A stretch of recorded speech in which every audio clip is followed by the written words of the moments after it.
온 거 맞는 거죠? 자, 오늘 은혜 받는 여러분 되시기 바랍니다.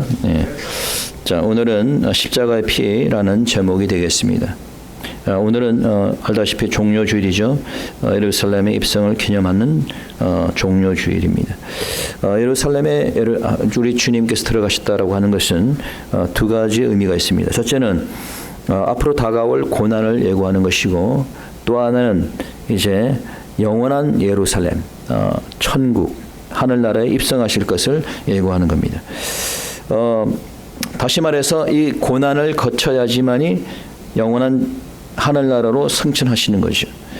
우리의 삶도 마찬가지입니다. 고난과 어려움의 시기가 있습니다. 교회도 어려운 시기가 있고 나라도 어려운 시기가 있어요. 교회도 어려운 시기가 있고 그렇습니다. 그러나 어려운 기간이 계속되는 건 아닙니다.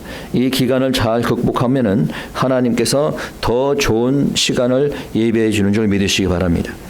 그렇기 때문에 비록 지금 어려움에 처했다 하더라도 낙심할 필요는 전혀 없습니다. 우리가 낙심하지 않고 기도하면서 주님께서 모든 것이 합력하여 선으로 인도하신다라는 사실을 믿을 때 하나님께서 축복의 길로 인도하는 줄 믿으시기 바랍니다. 주님께서도 영원한 하나님의 나라로 들어가시기 전에 큰 고난을 받았습니다. 주님이 받으신 고난은 우리가 받는 고난과는 비교가 안 되는 그런 엄청난 고난입니다. 십자가에서 피를 흘리시고 죽기까지 고난을 받으셨을 때 우리 하나님께서는 그를 하나님 우편에 앉게 하시고 하나님의 아들 예수님을 높이신 겁니다. 그래서 오늘은 그가 십자가에서 흘리신 피가 왜 그렇게 중요하고 값진 것인지 한번 살펴보도록 하겠습니다. Today's sermon title is His blood on the cross. Today is Palm Sunday, which commemorate the entry in Jerusalem. And upon his entering into Jerusalem, his suffering begins. He suffered until he shed his blood on the cross. So today we want to find out why his blood is so important. So before we find the reason why, let us find a few lessons. First is that we were reconciled to God through His blood shed on the cross. 자, 몇 가지 교훈들 살펴보는데, 첫째는 예수님이 십자가에서 흘리신 피로 화평을 이루었다라는 거예요. 자, 십자가에 흘리신 피로 뭘 이루었다고요? 화평을 이루었다.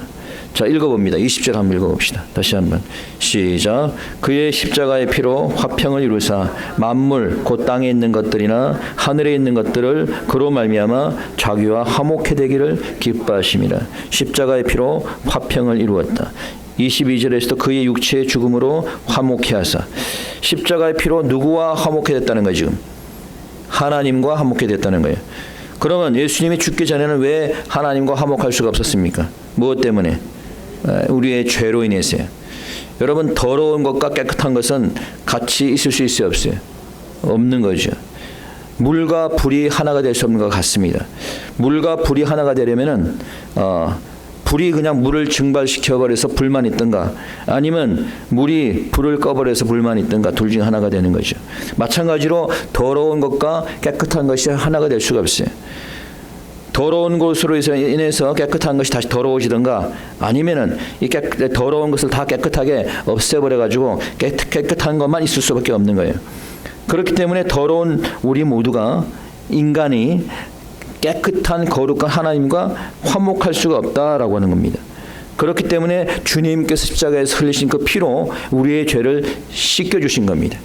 주님의 피로 그래서 우리가 깨끗하게 된 거예요. 그래서 하나님과 화목하게 된 겁니다. 믿습니까? 네. 두 번째, 십자가의 피로 죽음을 이겼다라고 얘기하고 있습니다. 자, 십자가의 피로 뭘 이겼다? 죽음을 이겼다. Jesus conquered death through His blood. 예수님께서 십자가에서 피를 흘리시고 우리를 위해서 죽으신 것은 바로 우리를 죽음에서 건지시고 구원해 주시기 위한 겁니다. 이사야 53장 5절에 보니까 그가 찔림은 우리의 허물 때문이요 그가 상함은 우리의 죄악 때문이라. 그가 징계를 받음으로 우리는 평화를 누리고 그가 채찍에 맞음으로 우리가 나음을 받았도다. 그가 채찍에 맞음으로 우리가 고침을 받았다는 거예요. 우리를 대신해 십자가에서 죽으신 것은 우리를 살려주시기 위한 겁니다. 그렇기 때문에 그 예수님의 십자가의 피가 능력이 있는 겁니다. 여러분 지난번에 얘기했지만 출애굽 당시에 하나님께서 10가지 재앙을 내렸습니다. 마지막 재앙이 장자가 다 죽는 재앙이에요. 우리가 생각할 때는 마지막 재앙 뭐 장자가 다 죽었다고 하니까 그냥 그렇구나라고 생각할지 모르지만은 여러분 이 재앙은 엄청난 재앙입니다. 생각해 보세요. 애굽의 전 장자가 다 죽었습니다. 여러분 생각해 보세요. 만약에 미국에 이런 일이 생긴다. 미국의 인구가 3억 4천만 명입니다. 미국의 인구가 3억 4천이고 가정이 미국에 1억 3천만의 가정이 있다 그래요. 그러면 그중에 그 가정 1억 3천만의 가정에서 한 명이 죽는다면 몇 명이 죽는 거예요? 1억 3천만 명이 죽은 거예요. 그러니까 이거 엄청난 재앙이지. 애굽의 가정에 재앙이 들었는데 그 장자들이 다 죽은 겁니다. 미국으로 말하면 1억 3천만 명이 다 죽은 거예요. 그런데 특이한 것은 이스라엘 가정은 다 피해갔습니다. 왜 그랬어요? 어린 양의 피를 발랐기 때문에. 문설 좌우에 양의 피를 바르자 죽음의 사자가 피를 넘어 지나갔습니다. 그 피는 바로 예수 그리스도의 십자가의 피를 상징하는 겁니다. 그렇기 때문에 여러분도 예수님의 피를 여러분의 마음에 바르시기 바랍니다. 그래야 할 때 죽음도 재앙도 전염병도 피해가는 줄 믿으시기 바랍니다. 세 번째, 예수님 십자가의 피로 교회를 세우셨습니다. 자, 십자가의 피로 뭘 세웠다? 교회를 세웠다. God planted His church through the blood of Jesus Christ. 여러분 사도행전 20장 28절에 보니까 이렇게 되어 있습니다. 너희는 자기를 위하여 온 양떼를 위하여 삼가라. 성령의 저절 가운데서 너희로 감독자로 삼고 하나님이 자기 피로 사신 교회를 치게 하셨느니라. 하나님이 무엇으로 사신? 자기 피로 사신. 무엇로 샀다? 하나님의 피로. 뭘 샀다는 거야? 교회를 샀다는 거예요. 하나님께서 무엇으로 교회를 샀다고? 하나님의 피로, 예수님의 피로 교회를 샀다는 거예요. 예수님의 흘리신 피로 말미암아 이 교회가 생겼다는 겁니다. 그렇기 때문에 이 좌파 교회들이라든가 사단 이단 교회들을 제외하고 참 하나님의 교회는 예수님의 피로 세워진 겁니다. 믿습니까? 여러분 하원교회가 그냥 세워진 것이 아닙니다. 어떻게 세워졌다고요? 예수님의 피로 세워진 겁니다. 주님의 피로 세워진 교회이기 때문에 그래서 특징이 있어요. 첫째는 음부의 권세가 교회를 이길 수 없다는 거예요. Therefore, gate of hell cannot overcome the church because the church has been purchased by His blood. 마태복음 16장 18절에 보니까 주님께서 이렇게 얘기했어요. 너는 베드로라 내가 이 반석 위에 내 교회를 세우리니 음부의 권세가 이기지 못하리라. 음부의 권세가 교회를 이기지 못한다는 거예요. 음부의 권세는 뭐예요? 음부, 지옥 또는 죽음을 얘기합니다. 지옥의 권세, 죽음의 권세가 교회를 이길 수 없습니다. 왜? 교회는 십자가의 피로 세워졌기 때문에. 그 피로 말미암아 죄 사함을 얻어서 죽음에서 생명으로 옮겨졌기 때문입니다. 그렇기 때문에 누구든지 교회에 와서 말씀으로 변화되고 믿는 자는 죽지 않고 영원한 생명을 얻게 되는 겁니다. 어떻게 교회가 이런 권세를 가질 수 있어요? 예수의 십자가로 인한 겁니다. 골로새서 2장 15절, 오늘 본문은 아니지만은 여러분 2장 15절 보시면 이렇게 되어 있습니다. 성경 가지신 분 한번 읽어보세요. 2장 15절 다 같이 시작. 정사와 권세를 벗어버려 밝히 드러내시고 십자가로 승리하셨느니라. 자, 뭘로 승리했다? 십자가로. 십자가의 피로 정사와 권세를 벗어버렸다. 이 벗어버렸다는 것은 영어로 보니까 disarm. 이 말은 무장 해제를 시켰다는 거예요. 자, 이 십자가의 피로 세상의 권력도 사단의 권세도 다 무장 해제를 시켜버린 겁니다. 그러니 마귀와 악한 권세가 십자가의 피를 두려워하는 거예요. 두 번째, 주님이 교회의 머리가 되시고 우리는 지체가 된다는 겁니다.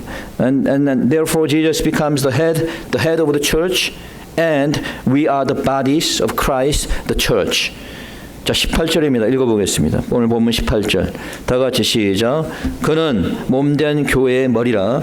그가 근본이요 죽은 자들 가운데서 먼저 나신 자니 이는 친히 만물의 으뜸이 되려 하시며. 자, 누가 몸된 교회의 머리라? 누가? 예수님이. 예수님께서 교회의 머리가 되신다는 거예요. 교회의 주인이 되신다는 거예요. 왜 예수님이 주인이 돼요? 예수님께서 사셨기 때문에. 뭘로? 예수님의 피로. 예수님의 피로 사셨기 때문에 이 교회의 주인은 누구예요? 예수님인 거예요. 그래서 여러분들이 돈을 주고 집을 샀습니다. 그럼 여러분 그 집의 주인은 누굽니까? 여러분의 주인이잖아요. 돈 주고 샀으니까. 그래 안 그래? 아니요, 제가 가질까 그냥? 답이 없는 거 보니까 내가 가져도 되겠네. 우리. 응? 여러분이 돈 주고 샀으니까 여러분 거 아니에요. 여러분 거죠? 그러면은 예수님이 피로 이 교회를 샀어요. 그러면은 이 교회의 주인은 누구예요? 예수님이에요. 그러면 교회의 지체가 되는 우리의 주인은 누구예요? 예수님이지. 교회의 지체가 되는 우리는 예수님이 주인이죠. 그러면은 종은 주인에게 어떻게 해야 됩니까? 순종해야 되는 거예요. 교회의 주인이 예수님이고 교회 지체가 되는 우리가 예수님이 주인이시니까 주인인 예수님께 순종하는 건 당연한 겁니다. 그래서 예수님께서는 그 피로 교회를 세우셨는데 왜 세우셨어요? 종으로 세운 거예요. 하나님의 일꾼으로 세운 겁니다. 교회의 일꾼으로 세운 거예요. 그래서 23절에 보니까 나 바울은 이 복음의 일꾼이 되었노라. 바울은 말하기를 자신이 복음의 일꾼이 되었다. 25절에 보니까 교회의 일꾼이 되었다. 여러분, 우리 모두는 교회의 일꾼, 복음의 일꾼으로 세워준 줄 믿으시기 바랍니다. 자, 그러면 여러분들은 참 교회의 일꾼, 복음의 일꾼이십니까? 자, 어떻게 해야지 우리가 교회의 일꾼이 될 수 있을까? 네 가지의 조건을 얘기합니다. 첫째는 How can we become good servants of the church? First is the faith. 첫째는 믿음입니다. 믿음이 없이는 결코 하나님의 일꾼, 교회의 일꾼이 될 수가 없어요. 왜? 믿음이 없이는 하나님을 기쁘게 할 수 없기 때문이에요.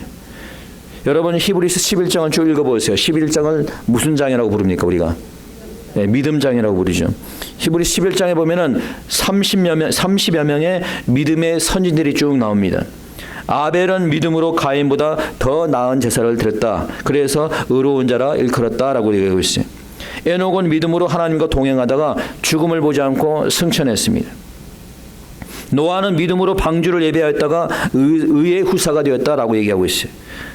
아브라함은 믿음으로 하나님이 지시한 땅으로 가라 했을 때 순종해서 감으로 믿음의 조상이 되었다라고 얘기하고 있습니다. 여러분 히브리서 읽어보면 그냥 간단하게 믿음으로 되었구나 이렇게 생각할지 모르지만 이게 간단한 게 아니에요. 이 믿음으로 행했다는 것, 십자가의 피를 우리 마음에 바른 이 십자가의 피를 우리의 마음에 바른 자는 행함으로 믿음을 보이는 자입니다. 아벨이 더 나은 제사를 드렸을 때 그것이 말로만 되는 것이 아니고 제사를 드릴 수 없는 어려운 환경 속에서도 내가 돈이 없는 환경 속에서도 내가 힘든 상황 속에서도 완벽한 제사를 완벽한 예물을 하나님께 드린 거예요.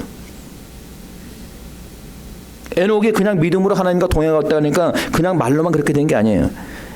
기쁠 때나 슬플 때나 평안할 때나 힘들 때나 어려울 때나 언제든지 항상 하나님과 동행했다는 거예요. 노아가 방주를 예배했다지만 그것이 어디 그리 쉬운 일입니까? 앞으로 닥칠지도 모르는 아니면 닥치지 않을지도 모르는 그런 상황에 대비해서 수십 년 동안 방주를 여러 번 같으면 예배할 수 있겠어요? 모든 일 다 내팽개치고 방주 만들 수 있겠습니까? 여러분 아브라함이 편히 좋은 집에서 잘 살고 있는데 너는 너의 집 아비 집을 떠나서 내가 내게 지시한 땅으로 가랬을 때 여러분 같으면 여러분 잘 살고 있는 좋은 집 다 버리고 떠날 수 있겠어요? 예. 여러분 믿음은 말로만 믿는 것이 믿음이 아닙니다. 야고보서에 보면은 귀신도 믿고 떤다 그랬어요. 귀신은 더 잘 알죠. 예수님을. 그러니 예수님을 보면 믿고 떠는 거예요. 그러나 귀신은 여러분 말씀대로 행하지 않습니다.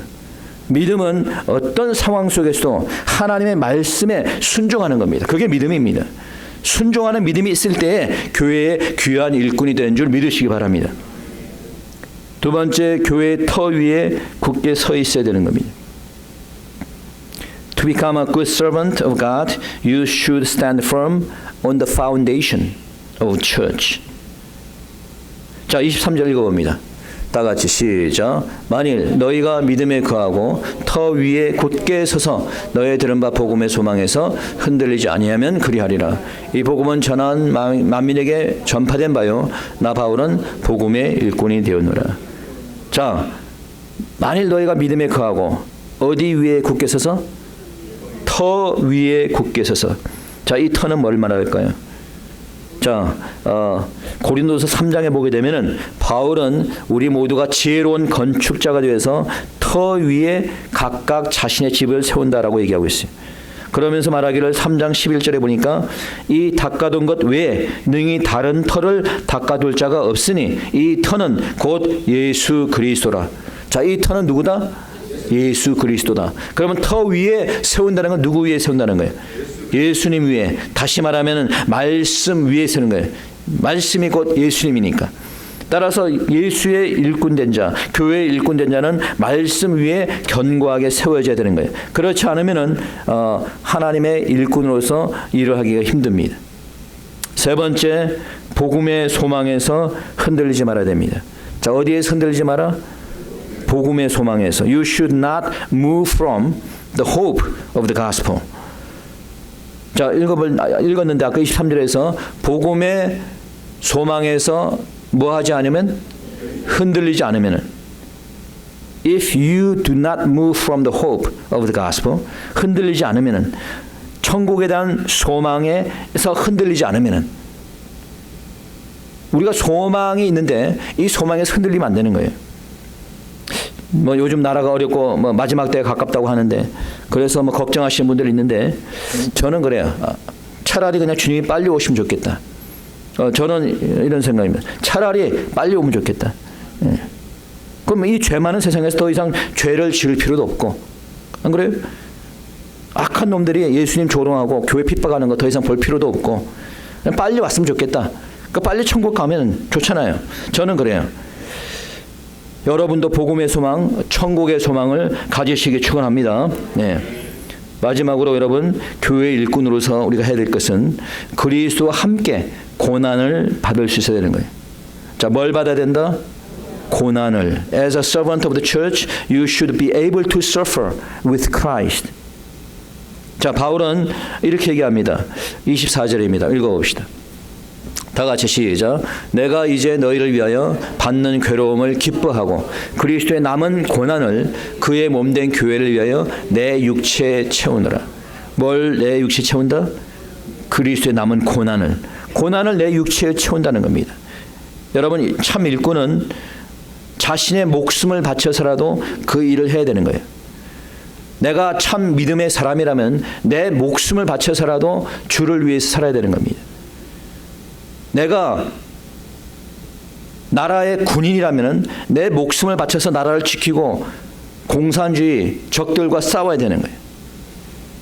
근데 저는 이번에 뭐 탄핵 사건을 통해서 소위 특전사 사령관이라는 자가 눈물을 질질 짜는 걸 보고, 야, 한국은 이 군대 이거 전쟁 나면 힘들겠구나, 그런 생각이 들었어요. 아니, 사령관이라는 자가 그렇게 질질 짜면은 그 밑에 있는 병사들은 뭘 따라가겠어요? 여러분, 군인은 국군 통수권자가 명령하는 것에 따라서 죽기도 하고 살기도 하는 겁니다. 목숨을 바칠 각오를 하고 군대에 들어가는 거예요. 그렇지 않습니까? 사관학교 들어가서 군대를 가서 내가 군인이 되겠다 하면은 목숨을 바칠 각오를 하고 군대에 들어가는 거죠. 그렇지 않으면 왜 군대에 들어갑니까? 자신의 목숨을 바쳐서라도 나라를 살리겠다는 그런 자가 바로 참 군인인 거예요. 의사도 마찬가지예요. 아픈 환자를 내가 살리겠다는 그런 자, 죽어가는 환자를 살리겠다는 그런 자가 참다운 의사지요. 내 목숨을 바쳐서 양들을 지키겠다는, 이 악한 영과 싸워서 양들을 지키겠다는 이 자가 바로 참 목자인 겁니다. 참다운 일꾼은 그리스도를 위해서 함께 고난을 받을 수 있어야 되는 겁니다. 군인은 나라를 지키기 위해서, 적들과 싸우기 위해서 생명을 바쳐야 되는 것입니다. 의사들은 환자를 지키기 위해서 바이러스와 병마와 싸워야 되는 겁니다. 목사들은 양들을 지키기 위해서 악한 영들과 그 권세들과 싸워야 되는 겁니다.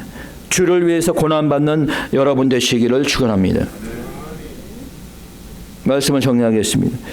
과거 폴란드가 공산화가 된 이후에 폴란드의 수상은 공장이나 병원이나 같은 공공기관뿐만 아니라 학교에서도 모든 십자가를 다 제거하도록 명했습니다. 그러자 이 교회들이 거기에 강력히 반대했습니다.